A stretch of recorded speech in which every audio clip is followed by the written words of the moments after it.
I forgot everything I wanted to say just now. Yep.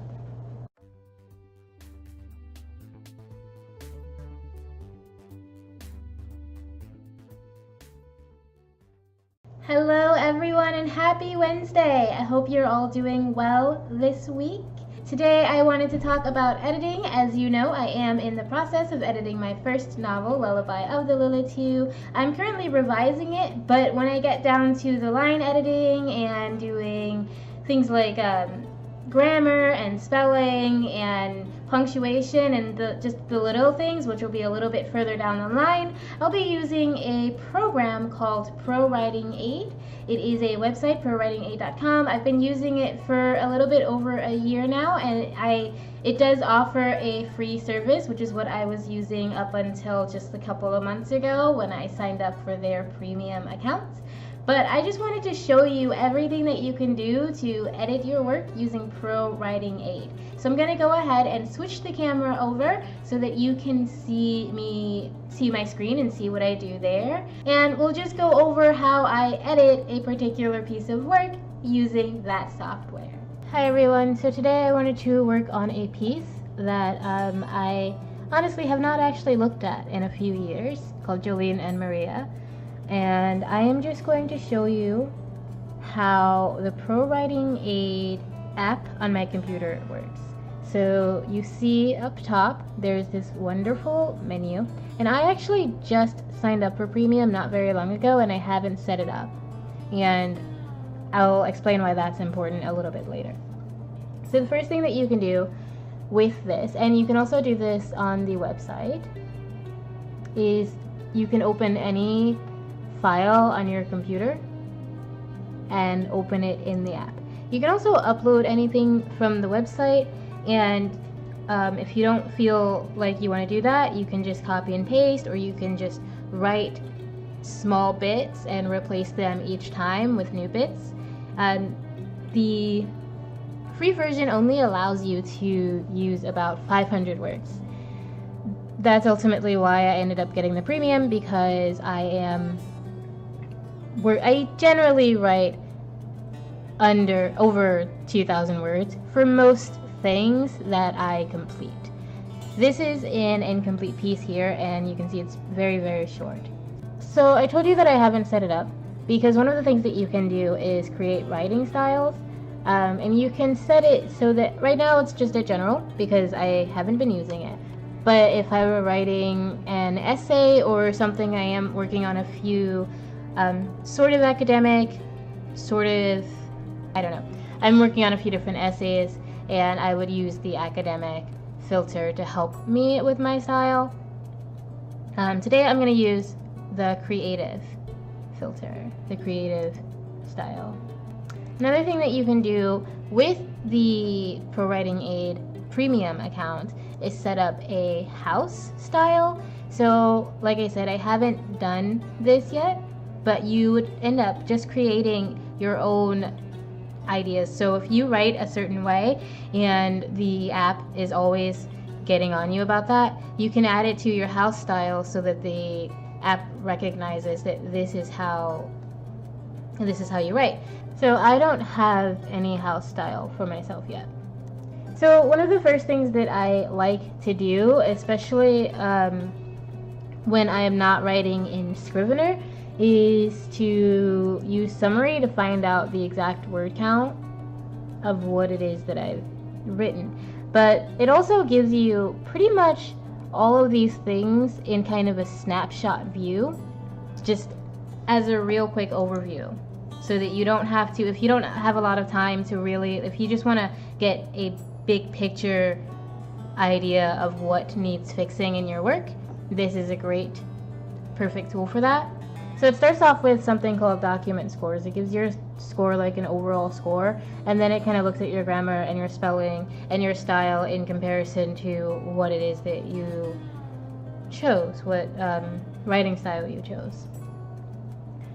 It also has something about like how to deal with your glue index, and I tend to use a lot of long sentences, but I've gotten a lot better at varying my sentence length. This is something I wrote maybe 4 or 5 years ago, maybe even sooner. It was very, very early in my writing process. So I've gotten a lot better, but I did use a lot of long sentences, and it tells you that you're using a lot of filter words, and that generally means that there's a lot of showing and not a lot of telling. I know you hear that rule a lot, to show and not tell.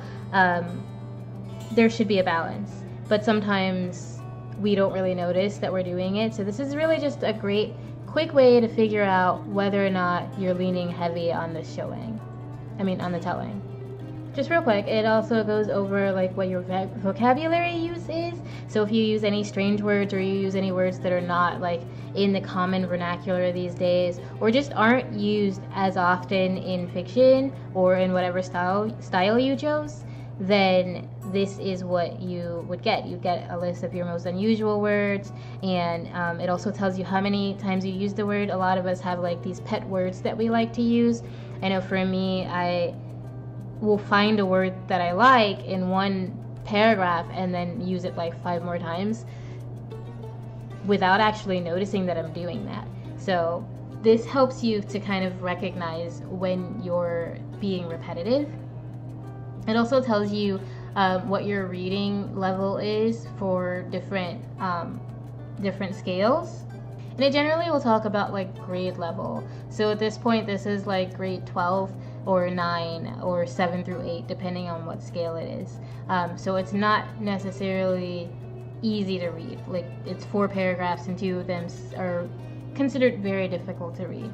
And that could be because you're a genius, or it most likely is because your words are confusing or fumbling. For me, I tend to use a lot of run-ons, and I tend to, when I'm brainstorming, not care as much about structure, not care about making sense. So a lot of my writing can be very disconnected and confusing, and I have to go back and think hard on how to make these words make sense and move things around. And you see here where it says like your vocabulary is more dynamic than 46% of ProWritingAid users. It's good to have a big vocabulary, but I think, and I haven't fully reread this yet, but I think one of the things that I used to do when I first started writing was try to sound clever and try not to use words that other people are using. But the problem with that, when you do that, is that it becomes distracting. People they start to notice that you're using all these strange words, and then they have to think about them or go look them up, or like, it can just become distracting. And I'm not saying dumb down your work. I'm saying put down your thesaurus, or is that how you pronounce that? Thesaurus? Thesaurus. Put it down and speak in the way that feels most natural while still being elevated. So that's something I learned in high school, but never really put into practice. Make it as natural as possible while still being at a higher state. It also tells you like what words you might have overused, and just your sentence structure variety and your writing style, and all of this stuff all of these are things that you will go over when you go in depth, but they're just quick pieces, quick photos. Keep in mind that you're not going to agree with everything that ProWritingAid has to say. It's not going to be 100%, but it is going to be super useful. It also just tells you how much dialogue you have and what your pacing is like. So this is super slow pacing because, like I said, it's probably all telling. So yeah, I have consistent grammar or whatever, but overall this is a piece that really needs some work, and it really needs some restructuring. So let's look at it. The first thing I can look at is style improvements. I tend to just go down the line. You can jump around all you want. You can do these in whatever order you'd like. I tend to just kind of go in order of how they're given. It makes sense to me, but it may not work for everybody. So here it will show you things that you can work on, like your readability, and it also gives you the ability to hide it if you like it or not, or just to go directly to it, and it gives you suggestions. So one of the things that I like is that if it suggests something that I like, you just have to click it and it changes it for you. And it doesn't just tell you what you did wrong, it also tells you everything that it's looking for so that you can keep an eye on that and learn what to be aware of in the future. And it tells you that it's looking for these things, but it also tells you that it didn't find them. Sometimes a change will bring something new up, like grammar. That's also the reason why I like doing it this way, because it will bring up like some new grammar issues, and then the next step is grammar. And it lets you work on those. Nope. And no. So these are silly, unnecessary things. It's trying to change my character names and location names. So it will do that, and you do have to adjust it. But if you're working on, say, a novel, it's very easy to fix. It's very easy to program your words and your style into the program. And then it just shows you things like whether or not you're missing a space, or whether or not you're... I'm going to skip ahead over here because that just made me think of these. It tells you whether or not your spelling is consistent on words. So if you have a character whose name is like Jean, but you spell it Jon in one part and John in another, it might notice that for you and let you know that you have these inconsistencies, that you've been saying John like this whole book, and now you got this one John, that Jon, that no one's ever seen. And it also tells you whether or not there's this weird thing that happens when you're transferring files from one program to another, where sometimes the punctuation changes its style. So if you're like writing in Scrivener and then you transfer that to Word and then you continue writing, this is going to notice that the quotation marks and the ellipses and all of these things somehow are slightly different, or that they're turning in different ways, or that they're different shapes. And it's going to let you know if you have the curly marks or straight marks for your quotations and your commas and your apostrophes. So that is extremely useful for when you're going to upload this to things like Amazon Kindle or Lulu or CreateSpace, because those things will end up coming through in your final product and they'll look weird. They'll just look weird and off. Another really cool feature of ProWritingAid is the Overused button. This one I kind of love, kind of hate, because it'll say that if you use something twice, it's overused, which you're going to use certain words more than once.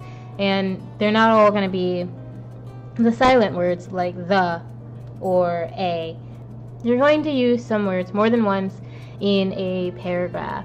And sometimes ProWritingAid points those out, and it can just be a little annoying. But it also points out the words, those pet words that we love. Those words that we don't notice that we're using over and over and over again because we think they're beautiful and clever and fun to say or nice to write. We all have those words, so it will let you know that you're overdoing it. It'll also point out things like prepositions and overused verbs or whatever. This is a really good way to find out how passive your work might be, because if you have a lot of things like had or was or were, then it will tell you that, and that will, like, this is a lot of had, which means there's very little action happening.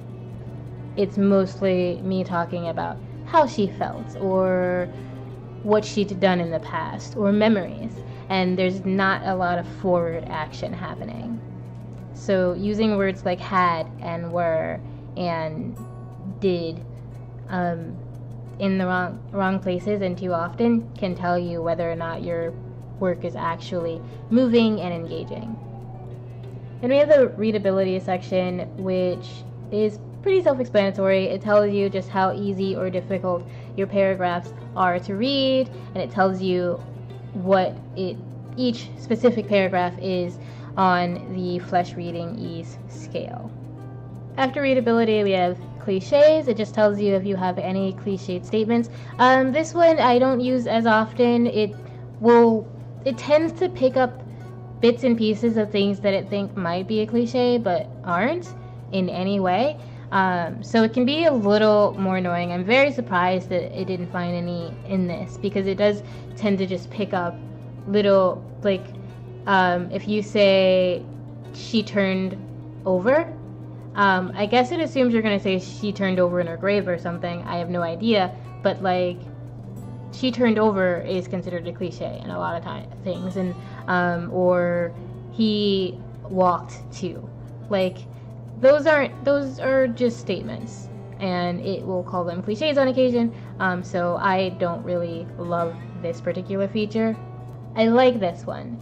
The sticky sentences feature tells you about, like, what sentences have a high percentage of glue words. I don't really understand it all that much, what it means, but it makes me go back and read the things out loud that it's pointing out. Like, I'll read the whole paragraph that is around the sentence that it's pointing out, and I'll feel whether or not it's actually slowing down the paragraph. And a lot of the times it is. A lot of the times there is a way to make it more succinct, to make it a little bit more forward moving, to make it easier to say out loud so that my tongue's not tripping over it.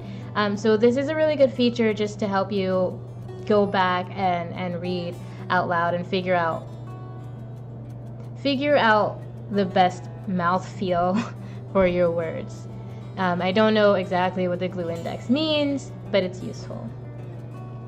The next feature is diction, which just points out, like, vague words.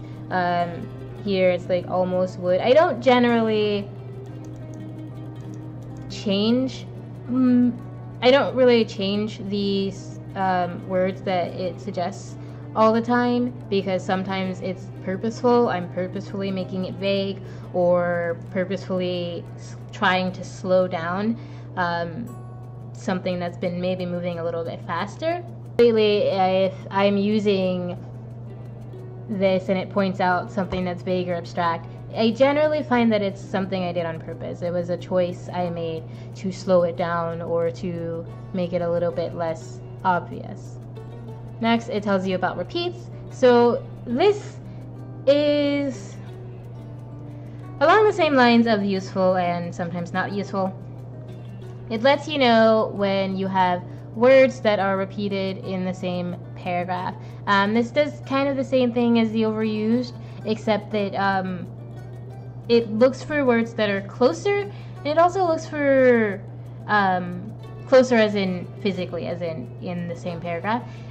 But it also tells you what kind of phrases you have. So if you have, like, I have this phrase that ends a sentence, two sentences, I guess, that end and start with sunrise, the patience. And it lets you know when you've done that, just so you can kind of keep an eye on whether or not you sound repetitive. Similar to the repeats are the echoes.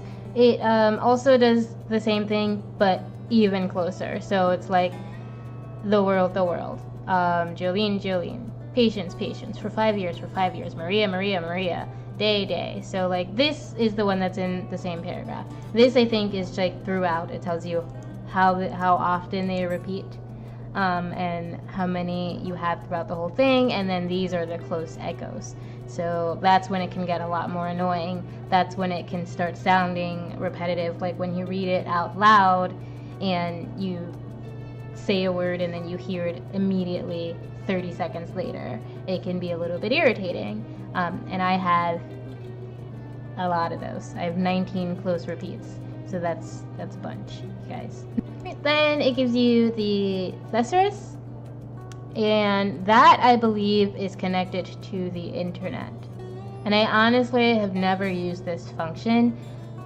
It's just too much.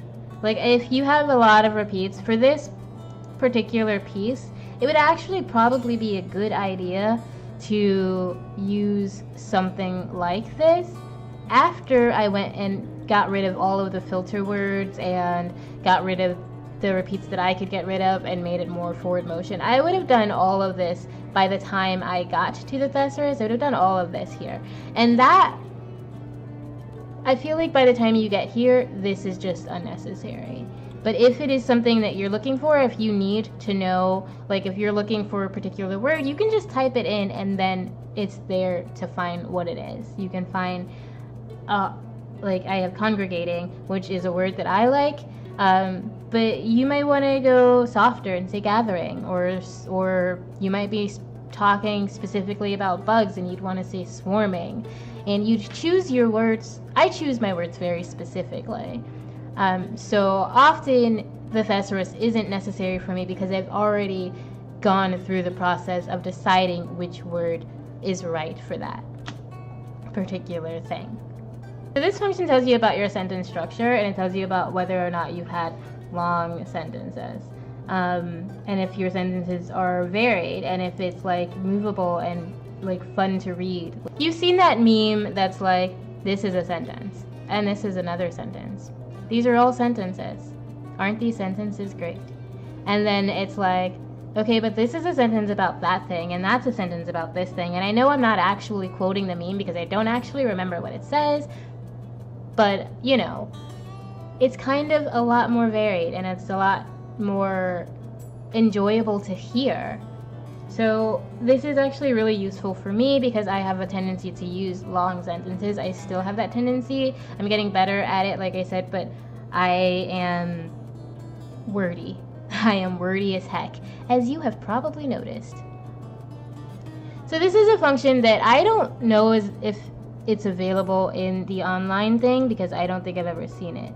But it just tells you if there are acronyms, and it tells you whether or not you've introduced them. And what that means is, like, you have to state what the acronym means before you start using it in most fiction, or it's going to confuse your readers.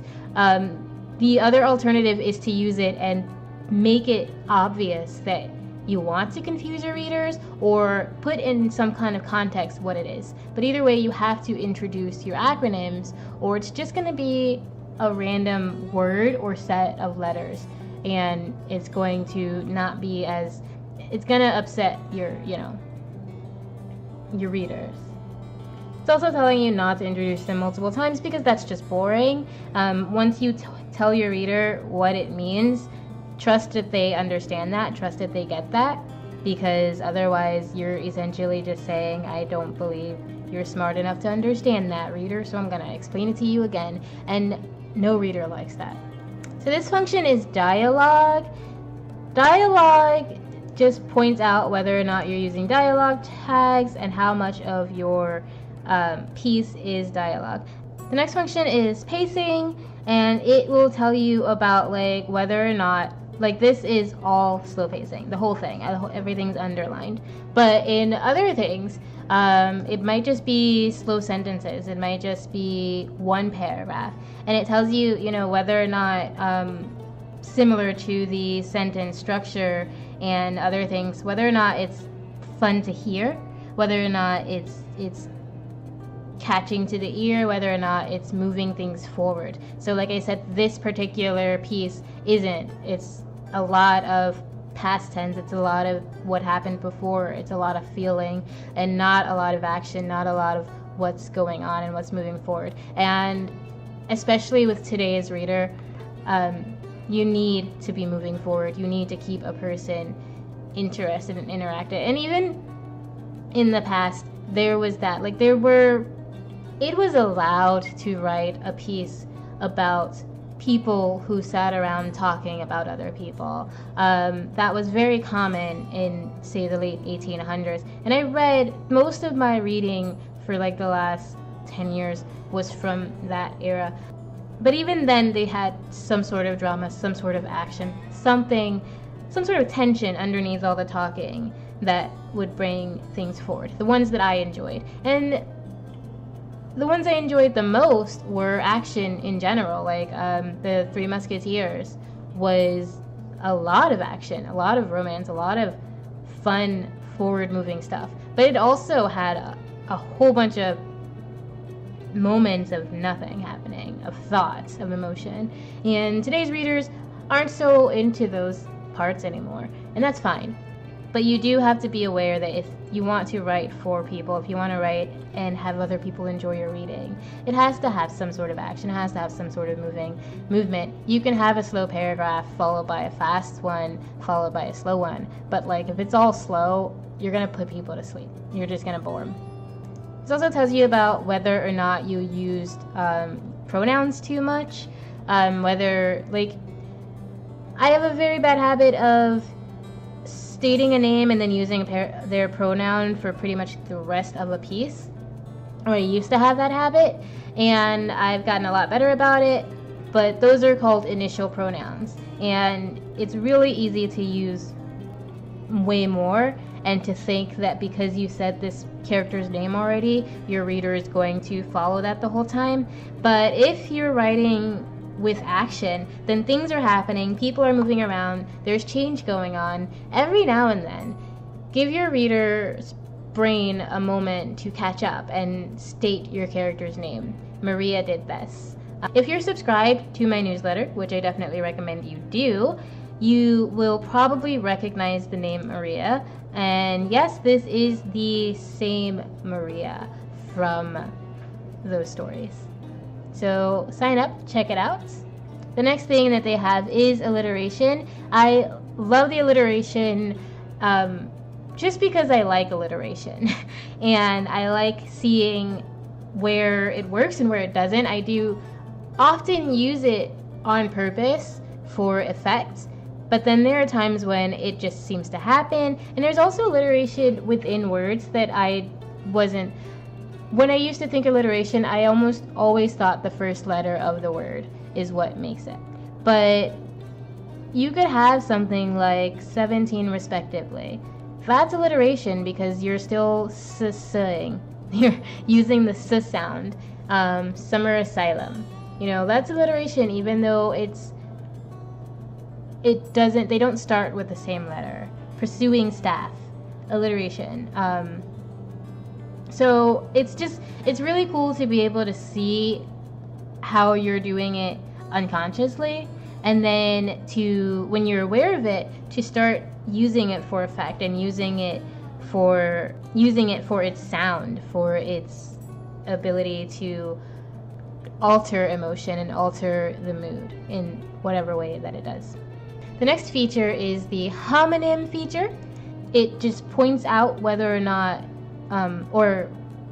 it points out homonyms for the words that you're using so that you can be sure that you're using the correct words. It's a little bit clunky. I don't really use it all that often. It can be useful though if you find that you have difficulty with certain words like there, here, audible here, or here the location, things like that. So if you do have difficulty with that, this is an extremely useful tool. I don't use it very often, but c'est la vie. The next one are transitions. I actually don't use this very often either because I feel like it's an old school thing. But the way that it wants you to use transitions just seems clunky to me. They just kind of get in the way and slow down the work. It wants you to have, like it says, more than 25% of transitions, and I think that's not happening. And then we have the combo.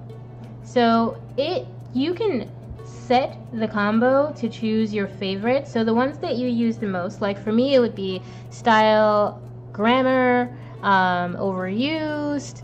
I would use probably sentence structure and pacing. And I might use one of these others on occasion, but you can set it however you want so that it just looks up all of those things, similarly to the summary, but in the more in-depth window.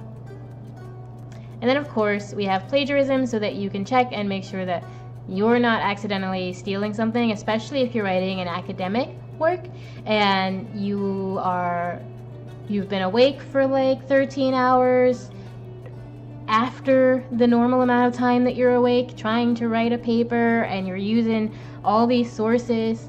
It's going to check and make sure that you're just safe, that you're keeping yourself safe. It's also, if you're a teacher, a great tool to make sure, you know, that your students are not plagiarizing, because it happens.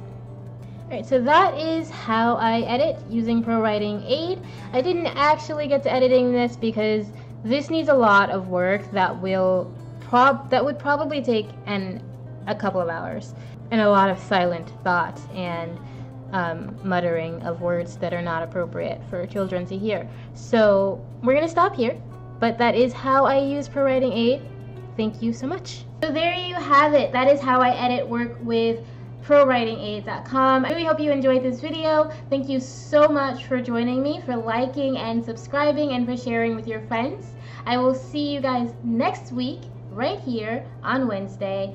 Thank you again. Remember always that I love you. Bye.